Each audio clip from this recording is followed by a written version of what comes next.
Hey all, this is Sean, and I just want to make a quick video here on day 5 of the Zesty Mix Seed Quilt. Now, technically, today is one of the days that I could peel, and if you look at the right-hand side of the quilt here, you can see there is some separation here. This quilt is getting ready to peel itself in the right third of the quilt. There's actually some holes here.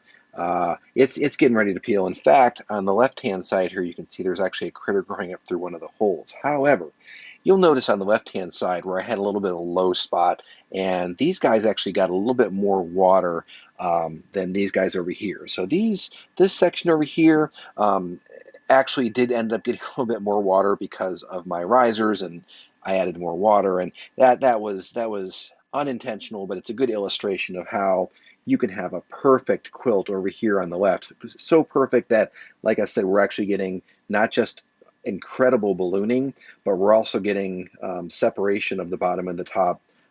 So basically it's peeling itself in parts, and there's actually tearing back here and a little sprout going through there, or I should say microgreen, not even a sprout.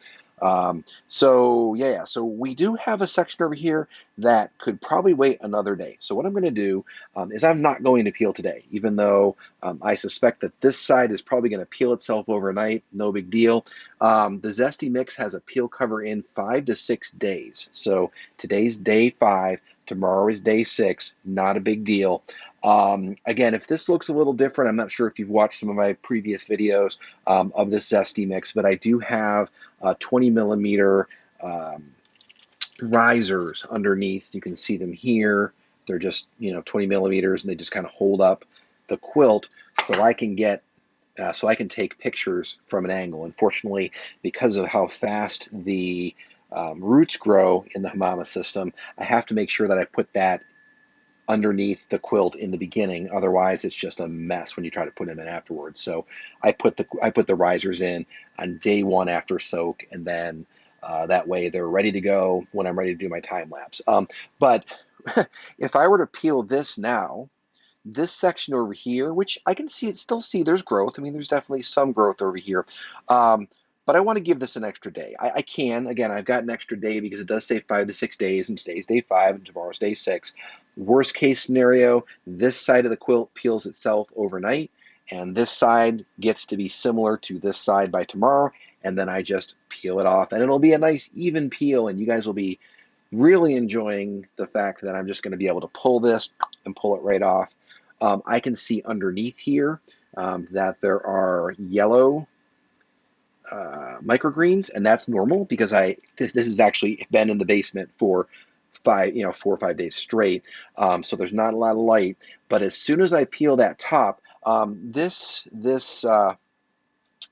LED grow lamp is going to change these from that light yellow to the dark green almost within about 7-8 hours, and I'm going to capture that on time lapse. So watch out for my peel video tomorrow, probably tomorrow morning or thereabouts, and then watch out for my um, time lapse video, which will probably be in a couple of days, just because I've been liking the 1 to 2 day, 24 to 48 hour time lapses. I tend to get a lot more motion in those time lapses. So, but like I said, we'll be doing a peel video tomorrow, day 6, and then we'll be starting a time lapse immediately after that. So I'm going to try to zoom in here.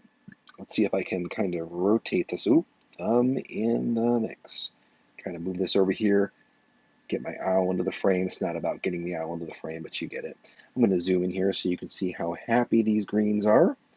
You can see that it is tearing itself a little hole right here. This little guy's just breaking right through the paper, and this guy's breaking right through the paper. And if we look over here to the right, I don't have professional panning equipment, but you can kind of watch here. If you look down, here we go. In the center, you will see that we've got some nice separation there, and that's separation between the paper top and the fabric bottom. So by tomorrow, this will probably be a much larger hole, and I will have done nothing to peel this.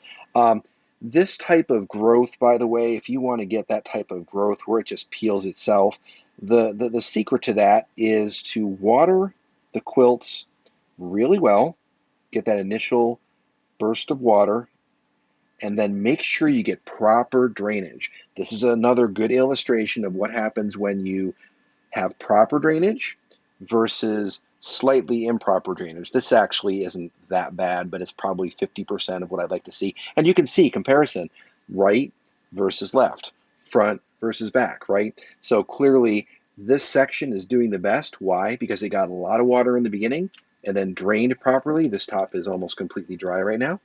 The back is probably the second happiest, and the reason why it had issues, same problem as the left, just not as much. So this had the best watering and drainage, this had the second best watering and drainage, and this had the third best water and drainage. But nature will survive, and as long as you catch that in the first day or so, you won't have any issues.